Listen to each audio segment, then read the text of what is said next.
Hey Waffle Gang, I do hope you are well. My name is Mark and today we're checking out some more relationship stories, and if you do love a Reddit story, why not consider hitting that like, that subscribe, maybe that notification bell too, and let's crack on with today's first story.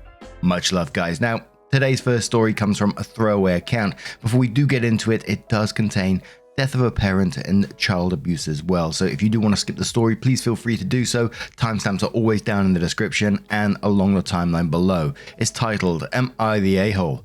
I called my brother selfish for not wanting to attend our dad's funeral. Obligatory things first. I'm not a native English speaker and I've never posted on here before. If there are any mistakes, please let me know. My 20 female father passed away last week. It was very sudden and unexpected at 44 years old. I think I still haven't fully realized it yet. His funeral will be next weekend. My siblings and I have been making arrangements in our group chat. It's been mostly my sister, 23 female, and me planning the burial as well as how we'll clean out his flat. Our brother, 25 male, hasn't involved himself apart from listing the things he wants to take from the flat. Since there is no will, we decided to split everything between the three of us. We were on a video call this morning and we were discussing decorations, etc. and where to host a funeral meal after the church. My brother then said he didn't care what we chose because he wouldn't attend anyway. My sister looked shocked and I told him he didn't really mean that. We had a fight and I called him selfish and disrespectful for not wanting to go. He said he only wanted to get the things he still had at our dad's place and that he won't pretend he was a good father just because he was dead, and then hung up. My sister agrees that he's acting really selfish but thinks he might still come around if we give him time. My brother and father always had a rocky relationship, but we're still a family and should be there for each other. My brother said I should apologize and accept my brother's choice. I just think he's being disrespectful to the person who raised us. I know he wasn't perfect, but he did his best and his behavior is very childish. Edits, that was sometime that day. First off, thank you all for commenting. I've seen a few people mention the relationship between my dad and brother. When I described it as rocky, I did simplify it. My dad was 19 and my brother's mum was 17 when they had my brother. She didn't want a child, so our dad became a single parent. Considering his age and lack of support system, my dad did make mistakes that he admitted to and also said he regretted. My brother and dad are very much alike. They're both headstrong and can be a little short-tempered when things don't work out as planned. That wasn't a good mix during my brother's teenage years. They had a lot of fights back then. Eventually my brother moved out soon after turning 16, and from what I know they've had semi-regular contact about once or twice a month. I don't know the full story of course, as I was 10 years old when he moved out. I hope this makes sense. I tried to put in all the information that I thought might be relevant. I've texted my brother an apology, which he hasn't read yet. I also asked him if we could talk because I would like to hear his side of things. As many of you pointed out, there might be more to their relationship that I'm not aware of. Now, I think we already know where this one might be going in terms of the story with the trigger warnings before the story, and the brother having his own feelings towards the dad in this situation, and that's the reason he's not wanting to attend. But it had me thinking, would I have been cross if one of my brothers didn't attend one of my parents' funerals when it was happening? I don't think I would have been, just in a general perspective kind of thing. Like I say, whenever we cover any story about losing a family member or anyone really, is that everyone grieves in different ways and deals with things in different ways. And I always remember something my mum said when we found out about her, and she knew the end was coming, if you like. And we're sort of very pragmatic after a while. And we discussed, it's really hard talking about it, but we was discussing like the funeral and stuff like that. And her words were, funerals are for the living. But I can sort of see why Opie would be upset as well. They're grieving themselves. They clearly don't have the full information of what's going on in this particular situation. So all they know is that their brother's not attending. And once again, like I always say, people grieve in different ways. So I just think having that conversation and talking about it is always going to be a good way forward for you. But Penny Arena says, soft, you're the arsehole. Because I've been in your shoes and know how emotions aren't at their best.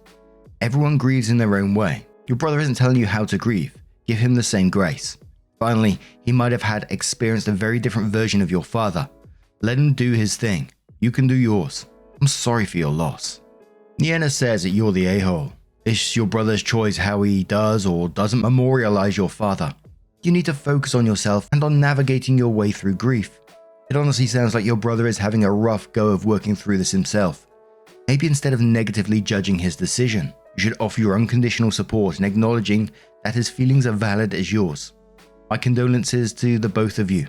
I know personally that grief is one of the most horrible things to have to go through in life.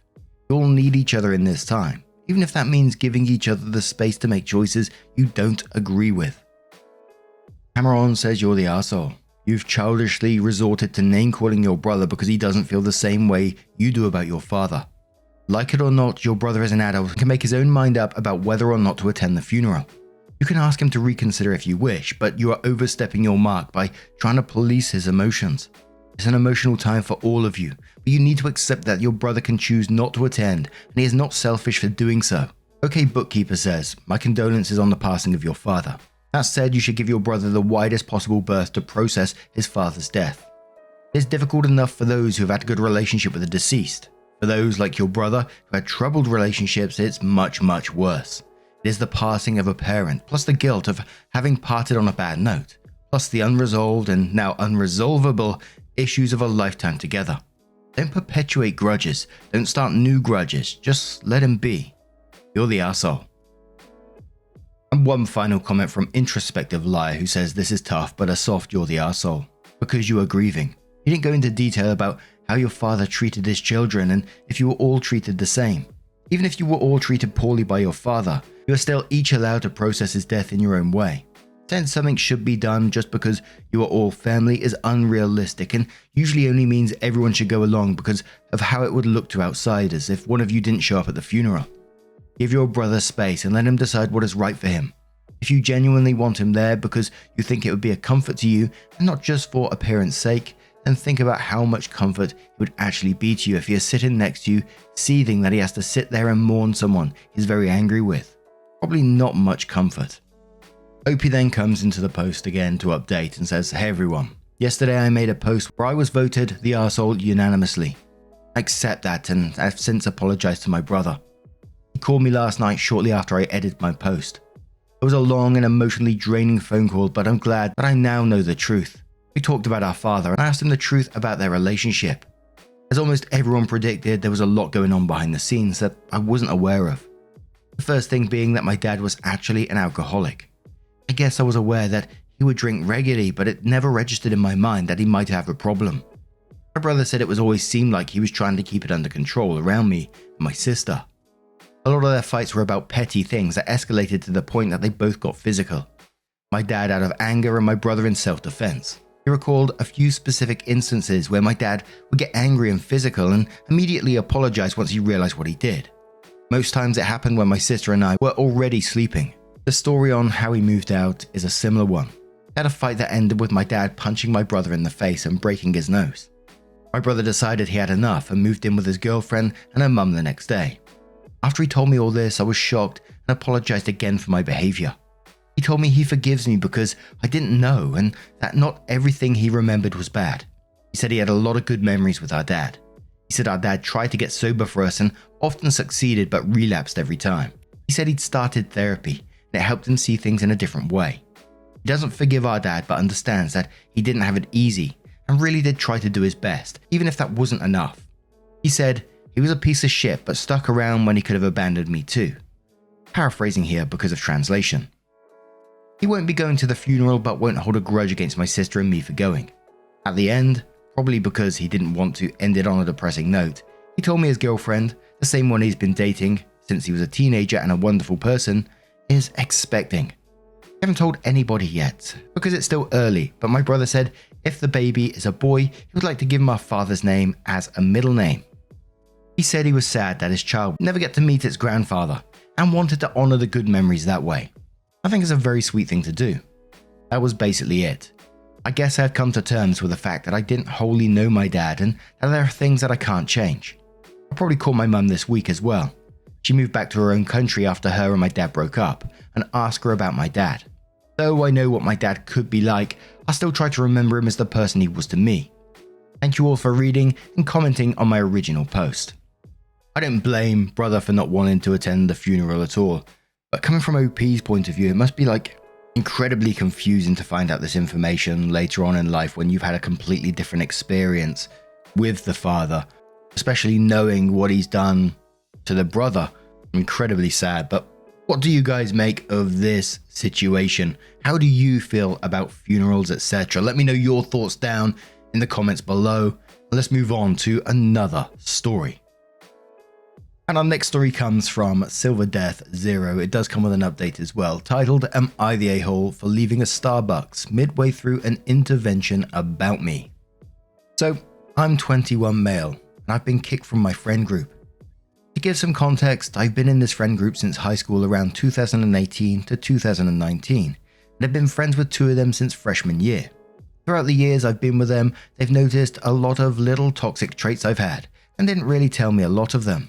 So around the end of March, beginning of April, they started avoiding me, just telling me they're too busy to hang out. For 2 weeks, things was dead silent with me and them. Actually thought they were just too busy to hang out, but they were actually planning to talk to me about my problems with an intervention. After 2 weeks, they shoot me a text to meet at this Starbucks with a specific address of it, and at 4 o'clock. So I asked if we weren't friends because they were avoiding me, and they only replied with, "We need to talk."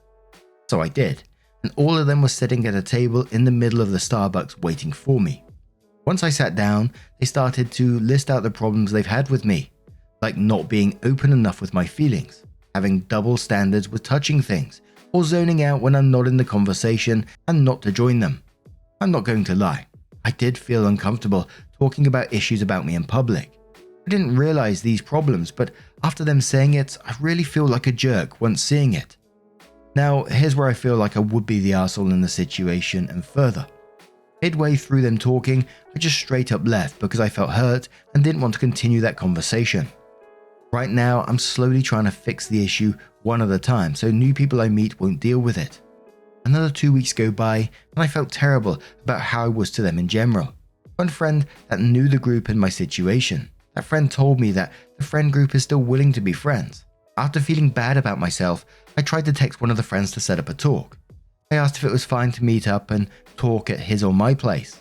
He replied by saying that he'd rather talk at Starbucks or a coffee place, and I tried to compromise with a park not too far from our places. He didn't like the compromise, saying that he didn't feel safe or comfortable to talk to me unless it's somewhere he likes and that he wasn't for negotiation.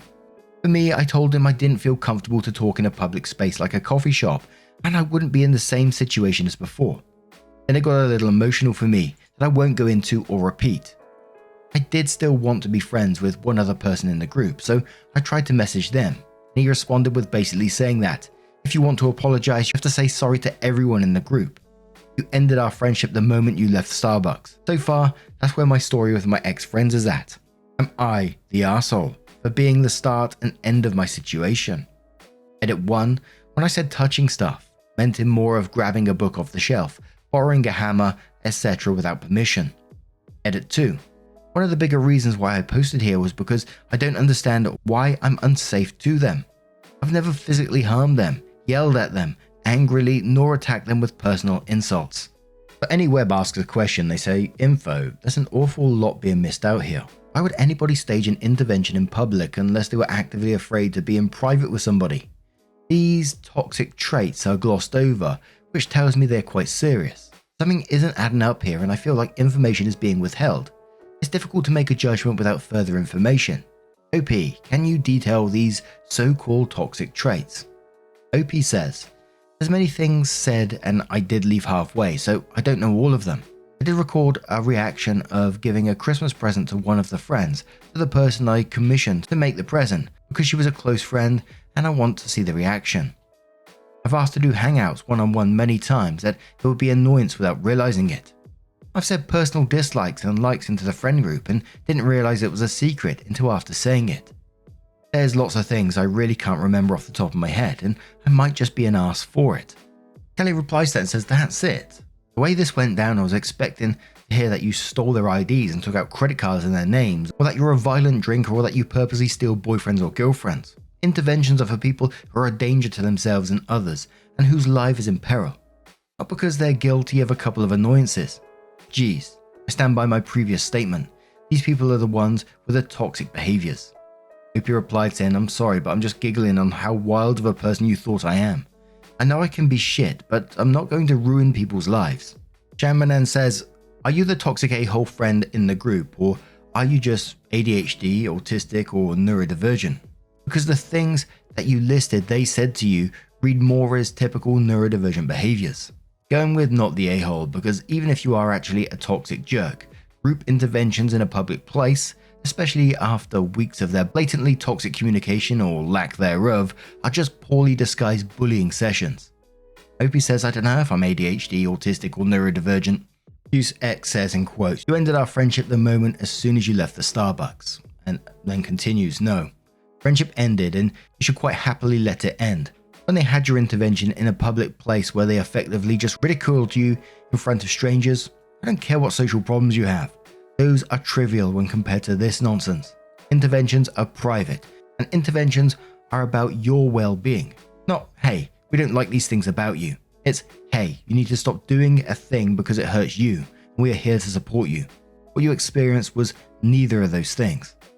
And one more comment from Ray without Charles, who says not the a-hole. They set up an intervention in Starbucks to essentially bully you. Why'd you have to be kicked out your friend group? No one can think for themselves. You're not wrong for walking out of that ambush. Then your friend couldn't meet you at the park because he didn't feel safe. Is there other issues we are missing? So then OP comes in with an update and they say, so it's been about a week or so now since my post. I wanted to give some updates and good news. Before that, I wanted to say thanks to all the comments from before. I felt like shit for the whole month of April, and it helped that there were people telling me I'm not shit. I've listened to a lot of the comments and most of them just say cut them off and move on. So I am. First thing is that I've sent a link to my post to the friend group to give them my perspective of things. I've understood that I've unintentionally made them feel uncomfortable during times. I don't know if I understand their whole perspective, but thanks to that I know myself a bit more in social situations. They've probably moved on from me, but I just wanted to say some sort of goodbye. Now I've blocked them so I can move on and find others that will like me for me. Along with that, I know that I'm going to have some trust issues and overthinking things in the long run. Secondly, I've taken some tests, like RAD's test, and scored 149, so I probably have some neurodiversity. I've went ahead and scheduled an ADHD assessment and will be taking it in the next coming week. With this comes the good news for me. I've been hanging out with an online friend who I've known for a long while, and he actually lives like 15 minutes away from me. Let's call him Bob, and if you're reading this, thanks man. I told Bob my situation with the friend group and he's helped me emotionally with it, without me feeling shit about the situation. During this time, I've made him uncomfortable once by accident with me blurting my mouth. He did let me know how he felt, so I apologized. Told him it won't happen again, and I'm working on these things. I also got him some Anime Expo badge and a concert ticket to join me. The X badge and concert ticket were originally going to be for the friend who said that he was unsafe with me. I was going to surprise him with it as an early birthday present before what went down. I know it's a bit too soon to give away the stuff, but I don't know if I can find anyone soon. Anyways, I'm grateful for the advice you all gave to me. I do understand that there are some things that need to be fixed. Some of the things said during the intervention just need to be ignored, and some things that I need to move on from. I'm mainly thankful that you guys helped me understand myself a little more, like my neurodiversity. Also that this is a long post. I do just like to talk a lot. But yeah, if anyone has any extra questions, I'll try to answer them as best I can. I hope everyone has a great day and good friendships to never end. And I'm super glad to see that things are moving in the right direction for OP.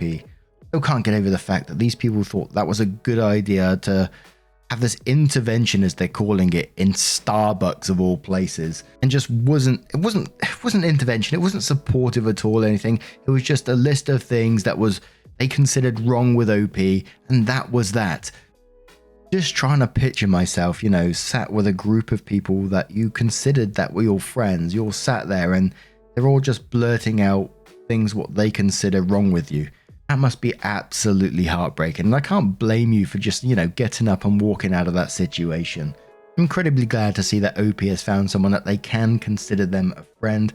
Someone was asking what did you blurt out that made your new friend uncomfortable? And OPs didn't really want to say because, you know, they want to keep it private, but they said just to let you know, it wasn't any kind of insult or weird story about him. It was just something in his past that he doesn't bring up often. And then there was a lot of comments as well saying sort of like, well done to OP for looking into the neurodivergency. So what do you guys make of this situation? Let me know your thoughts down in the comments below. And just a huge thank you from the bottom of my heart for getting involved in today's stories. Your love, your support, your time always means the absolute world to me. So thank you so much. And don't forget, at the very end of the video, there'll be a couple of playlists there that you can click on and it will automatically scroll through all the videos for you. Thank you so much, and hopefully I will see you in the next one.